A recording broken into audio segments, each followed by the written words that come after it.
بص كده هنا. بص انا كل ده انت مش واخد بالك انا كل ده بصور؟ لا والله العظيم. لا والله. انت كده نور حبيبي يا حاج محمد. ما خلاك انت راجل محترم مصلح. تستاهل كل خير قسما بالله. مصلح حالك. انا هعمل معاك مسابقه حلوه. عايز اسالك سؤال بس قبل ما بعمل معاك المسابقه. انت لو وقفت جنبي انت ما تعرفنيش، ده اول مره تشوفني. حصل. انت لو وقفت جنبي بقى. ها؟ انت لو وقفت جنبي عشان بقى ممكن اخويا يقف في زنقه، انا اقف في زنقه، انا اللي يقف معايا. المفروض ان ده رزق عيالك يعني. يا عم سيبها لله. حبيبي يا حاج، حبيبي يا حاج الله محمد. يخليك يا طب رب. ممكن اعمل معاك المسابقه بقى؟ اسالك سؤال، ده اسمه ايه ده؟ كتكوت. ايه؟ كتكوت. كتكوت بتبيعه بكام ده؟ ده ب 40 وده ب 30.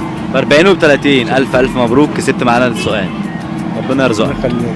بس الناس اللي عايزه تقابلك طيب تلاقيك فين؟ اللي هو فينا في شارع الترعه على طول. شارع الترعه؟ ان شاء الله. تمام ماشي. ليك رقم اي حاجه الناس تكلمك لا. تتواصل معاك؟ لا بجد والله؟ لا والله. طب يا جماعه الراجل ده واقف في المنصوره حي الجامعه قدام مطعم كاتشب. كل الناس اللي بتتفرج علينا تيجي تشتري منه كتاكيت.